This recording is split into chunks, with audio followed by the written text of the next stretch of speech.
안녕하세요. 참 힘든 상황이라 이렇게 사연을 적게 되었어요. 남편과 결혼 전에 대략 짐작은 했었습니다. 홀 시어머니와 위로 시누이가 2명 있었는데 3월쯤 큰 시누이는 이혼을 한 상태였고 작은 시누이는 별거 중이었죠. 작은 시누이 남편 되는 사람이 저희 상견례는 바쁘다는 핑계로 오지도 않았어요. 엄마는 상견례를 마치고 나서 조용히 저를 부르더니 이 결혼 꼭 해야 하겠냐며 1년 정도 미루던지 아니면 결혼을 하지 말고 연애만 하며 사는 건 어떠냐고 심각하게 권유했었죠. 엄마 눈에는 시어머니와 시누이들이 보통이 아니라며 내가 고생길이 화나다고 결혼식도 올리기 전부터 걱정된다고 하였습니다. 엄마의 예감은 오지랖이 아닌 걱정으로만 생각할 수 없었던 것이 엄마의 결혼 생활 내내 못된 시누이들을 직접 경험한 당사자로 사는 경험에서 우러난 진실된 조언이었기 때문입니다. 제게는 고모 셋이 있는데 제가 생각하기에도 고모들이 참으로 극성 맞았어요. 결국 막내 고모하고는 연락도 안 하는 사태에 이르렀고 그 뒤로는 다행히 큰 고모와 둘째 고모의 잔소리가 좀 줄어들었죠. 결국 엄마에게는 누군가와 연을 끊어야만 탈출할 수 있었던 지긋지긋한 것이 시누이들이라는 결론이었습니다. 엄마가 여러 번에 걸쳐 다시 생각해보라고 말했어도 요즘 세상에 시누이가 시집살이 시키는 사람들이 어디 있냐며 좀 별난 시누이 때문에 사랑하는 남편과의 결혼을 포기할 수 없었기에 엄마에게 이상한 소리 말라며 절대 그런 일 없을 거라고 안심시켰어요. 그런데 그렇게 결혼을 했는데 저의 완전한 판단 미스였죠. 결혼하고 얼마 안 돼서 깨달은 것은 시어머니나 시누이들이나 성격이 아주 이 세상 사람들과는 다르다는 것이었습니다. 시어머니의 경우 웃으면서 부드러운 목소리로 돈 많은 사모님들처럼 이야기를 했는데 이게 들으면 들을수록 이상하고 말도 안 되는 이야기입니다. 특히 말끝마다 농담이라고 하는데 왜 제게 맨날 실없는 농담을 하시는지 모르겠더라고요. 어딘가 많이 모자라신 것 같기도 하고 아니면 죄송하지만 살짝 미친 것 같기도 하고 그랬습니다. 시어머니는 저희 집과 30분 거리에 살고 있습니다. 남편을 키우시느라 고생한 것도 알고 분가를 시켰어도 귀한 아들 매일 보고 싶은 마음도 알겠는데 거짓 하나 보트지 않고 저와 남편은 일주일에 5일을 시댁에서 보내야 했죠. 처음에는 가깝기도 했고 얼마나 남편이 보고 싶으면 저러실까 안타까운 마음에 한달음에 달려가고는 했었답니다. 시어머니는 항상 웃으며 제게 전화를 하세요. 아가, 오늘 내 아들이 좋아하는 고기 구워놓았다. 지난번에 보니까 살이 많이 빠졌더구나. 너는 결혼하고 나서 점점 살이 오르는 것 같더라. 그 뭐냐 만화에 나오는 그거 중국 팬더 같아. 생각하면 생각할수록 너를 닮았네. 너는 그렇게 살찌는데 왜 내 아들만 살이 빠지는 건지 네가 내 아들 너무 흡사시키는 거 아니니? 농담이야. 농담, 오해는 마라. 재밌으라고 한 말이야. 절대로 화를 내시면서 이야기하시는 게 아니라서 저는 처음에는 너무 혼란스러웠습니다. 지금 저를 혼내시는 건지 기분이 나쁘다는 건지 아니면 진짜 농담을 하시는 건지 너무 헷갈려서 시어머니의 의도가 전혀 파악이 되지 않더군요. 식사 자리에서도 마찬가지였습니다. 시어머니는 대부분의 반찬을 남편 앞으로 몰아주며 저를 보고 웃으면서 이야기를 하셨죠. 아가, 네가 먹고 싶으면 네가 직접 해 먹어라. 나는 내 아들 해주는 것만으로도 힘들어. 그리고 내가 정성 들인 음식이 아들 말고 다른 사람 입에 들어가는 건 너무 아까워서 견딜 수가 없단다. 네가 직접 하지 말고 너도 네 엄마한테 해달라고 하렴구나. 근데 너는 뭘 혼자서 계속 집어먹길래 계속 살이 찌니? 결혼 전에는 이렇게 못생기지 않았었는데 정말 점점 인물이 없어진다. 아무리 봐도 잘생기는 우리 아들이 너무 아까워. 농담이야. 농담 정색하지는 마라. 시어머니 말에 저는 어찌 반응을 해야 할지 뭉들바를 모르겠더군요. 웃으시면서 저리 이야기를 하시는데 저도 따라 웃어야 하는지 아니면 얼굴을 붉혀야 하는지 제가 난감해지자 남편이 시어머니에게 그제서야 한마디 했어요. 엄마, 이 사람 엄마 아빠 이해 못해. 그러니까 말 좀 가려서 하세요. 지금 엄마가 농담하는 건지 진담으로 하는 건지 이 사람 입장에서 모른다고요. 그리고 자기야 지금 엄마가 웃자고 농담하는 거야. 그러니까 너무 기분 나쁘게 듣지 마. 엄마가 원래 좀 저렇게 농담을 자주 하셔. 과연 농담이었을까요? 이 외에도 시어머니는 저만 보면 고생해서 키운 아들 홀랑 도둑질을 해갔다고 합니다. 그리고 일주일에 5일을 시댁으로 부르는 이유가 제가 본인 아들을 잡아먹었는지 안 잡아먹었는지 확인을 하기 위해 부르신다는 말도 안 되는 농담을 하셨습니다. 제 입장에서는 전혀 농담 같지 않았는데 시어머니도 그렇고 남편도 그렇고 왜 다들 농담이라고 하는 건지 도대체가 이해가 되지 않았죠.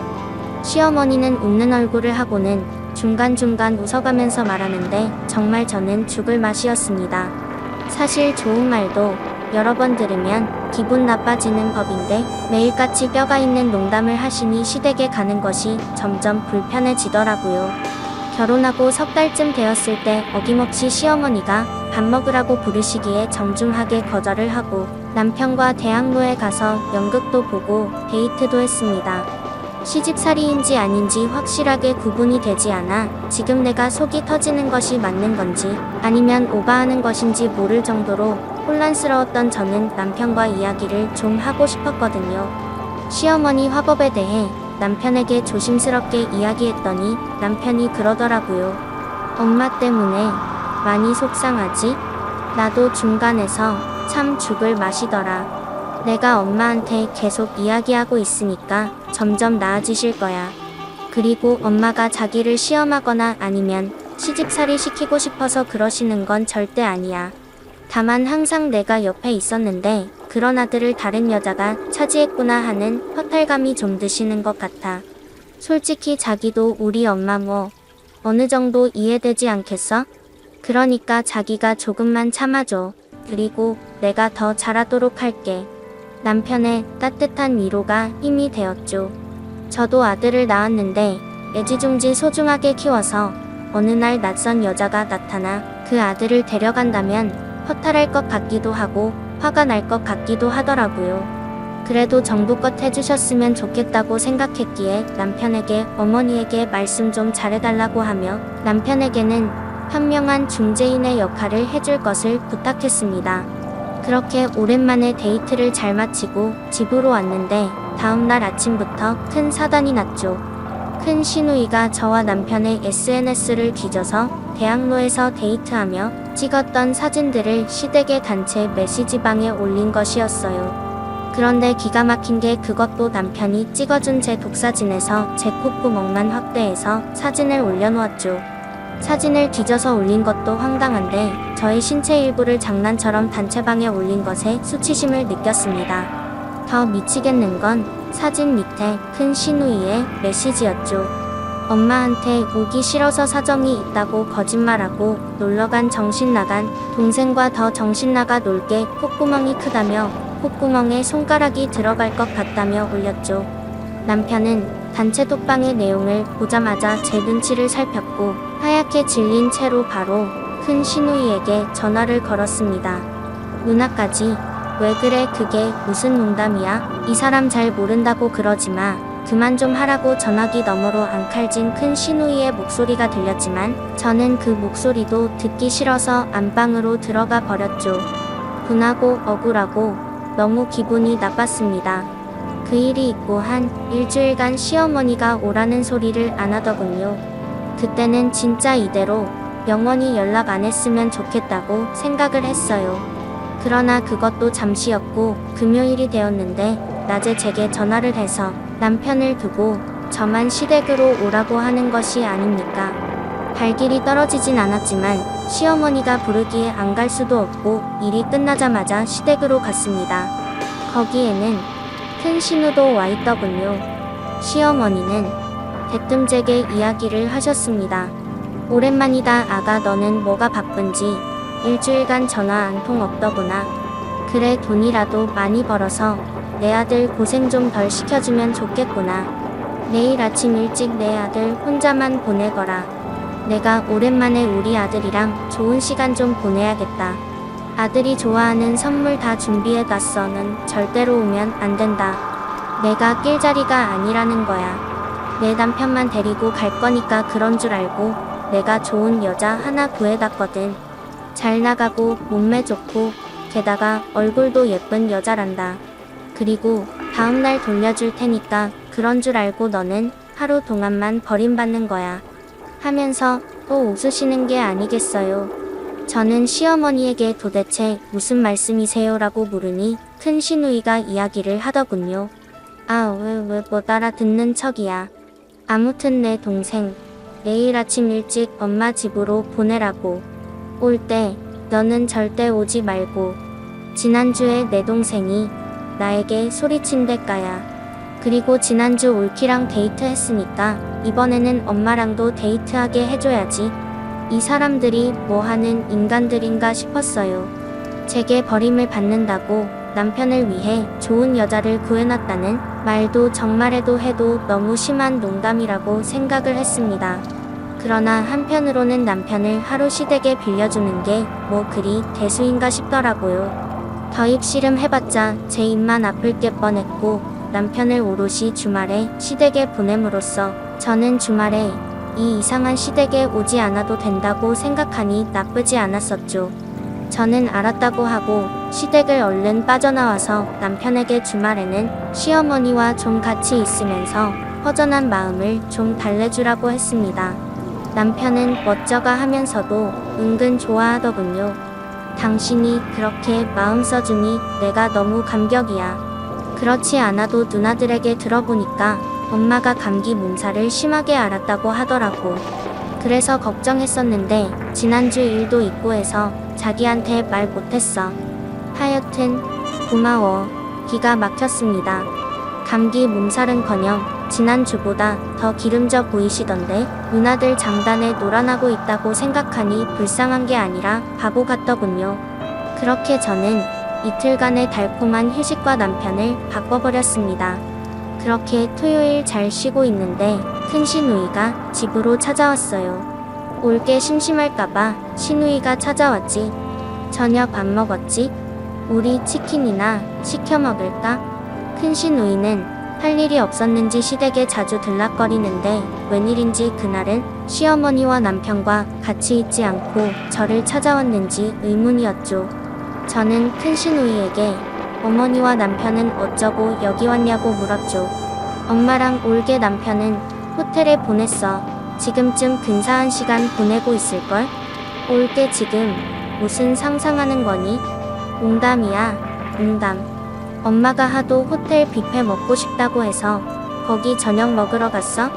엄마가 거기 너무 비싸다고 올게랑 치킨 시켜 먹으라고 하더라.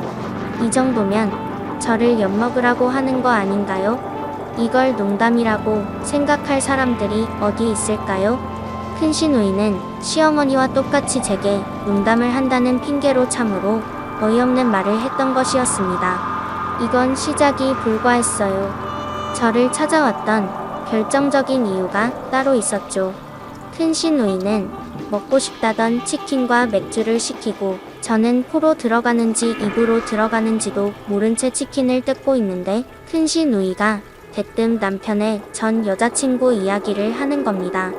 아마 내 동생이 가장 사랑했었던 사람은 대학교 1학년 때 만났던 그 여자일걸?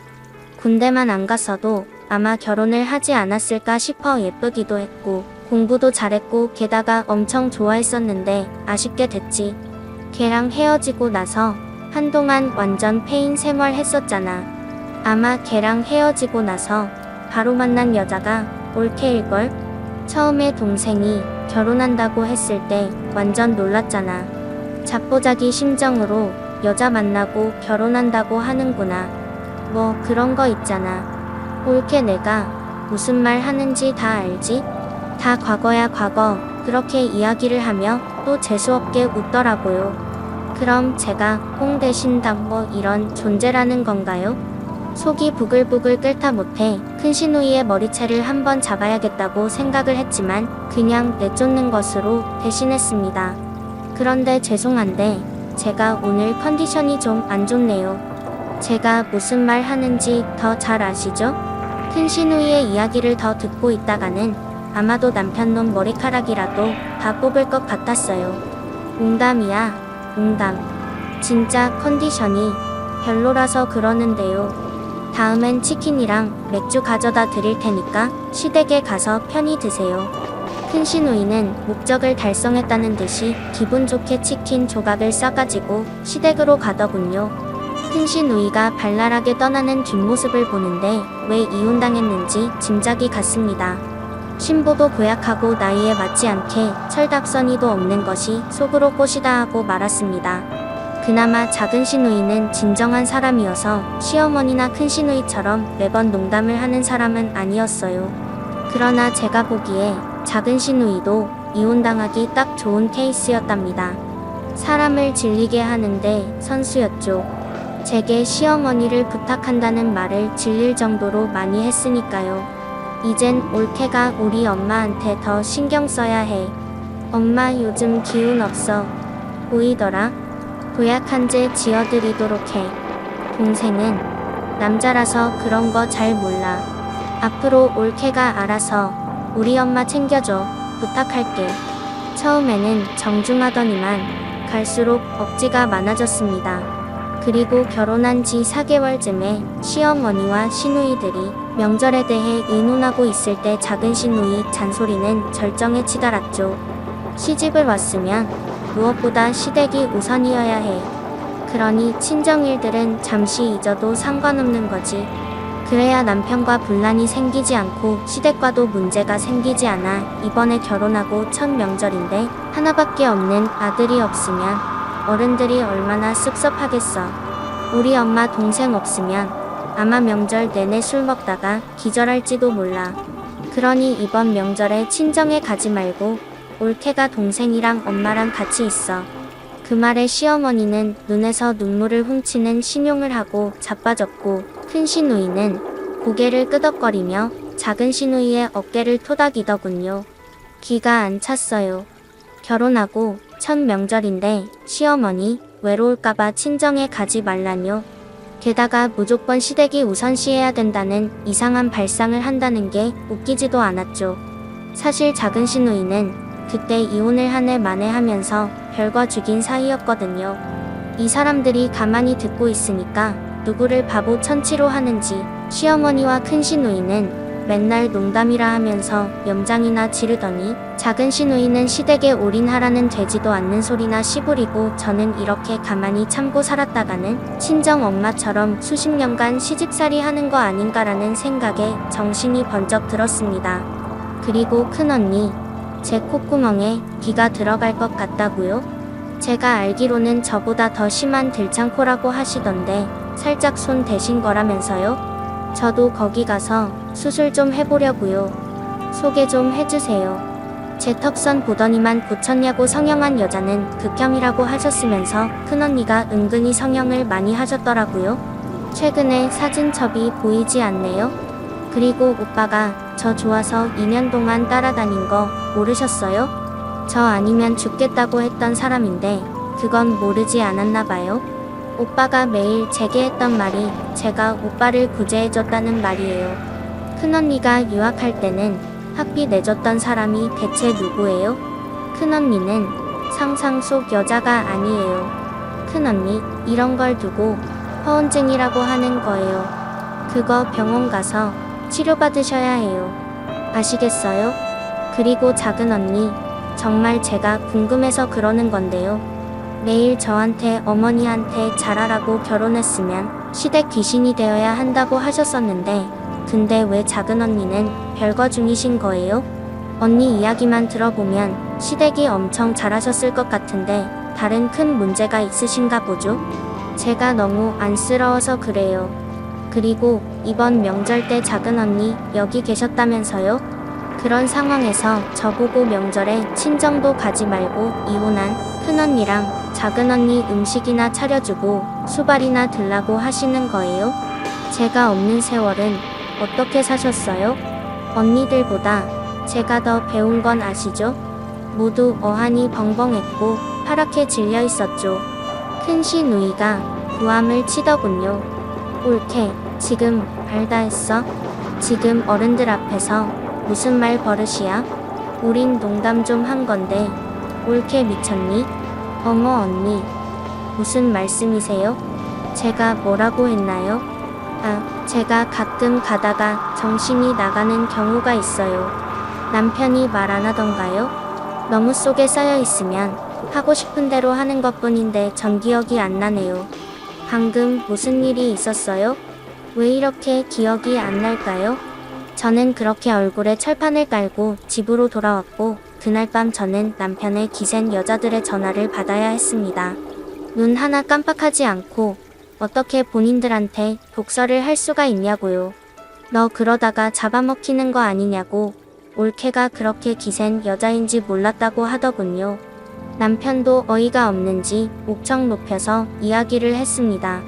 엄마나 누나들이 우리 와이프 괴롭히면 누가 괴로운 줄 알아? 지금 내 와이프가 날 잡아먹는 게 아니라 누나들하고 엄마가 나를 잡아먹히게 하고 있는 거라고. 내가 왜 살이 빠졌겠어? 다 엄마랑 누나 등살에 살이 빠지는 거야. 앞으로 특별한 일 없으면 엄마 집에 안 갈 거니까 우리 부르지 마. 저 사람 부르지 말고. 그리고 저 사람 잘못한 게 뭔데? 웃는 얼굴로 그동안 저 사람 얼마나 괴롭혔냐? 누나 정말 같은 여자라서 그렇게 하고 싶냐? 혹시 각자 집안에서 시집살이 당한 거 우리 와이프한테 풀었던 거 아니야? 나 정말 화났어. 좀 각자 알아서 살고 관심 좀 끄자. 남편은 전화를 끊어버렸어요. 재밌게 사는 건 너무 좋죠. 그런데 농담도 때와 장소를 가려 해야 하는 게 아닌가 싶어요. 시댁 식구들의 때와 장소를 가리지 않는 농담으로 인해 마음고생이 있었지만 저도 마음먹고 복수를 하니 속은 후련하더라고요. 사실 저는 그날 미친 여자인 척 말은 했지만 가슴이 얼마나 쿵쾅대던지 가뜩이나 콩알만한 가슴이 더 콩알만해졌죠. 그리고 시댁 식구들은 농담이며 잔소리며 늘어놓진 않지만 그 벌은 누구 주나요? 아직도 가끔 제 속을 뒤집어 놓기는 합니다. 그래서 저도 날 잡아서 두 번째 미친 여자 연극을 준비하고 있답니다. 아마도 다음번은 명작이 아닐까 싶어요. 다음번에는 더욱 세게 말해서 다시는 저에게 운기붙지 못하게 할 생각입니다. 배우 할 건 아니고 연기학원을 다닐까 생각 중이에요. 진짜 엄마가 30년 시집살이 했던 거 저는 1년 안에 확실하게 끝낼 생각이랍니다. 지금까지 들어주셔서 진심으로 감사합니다.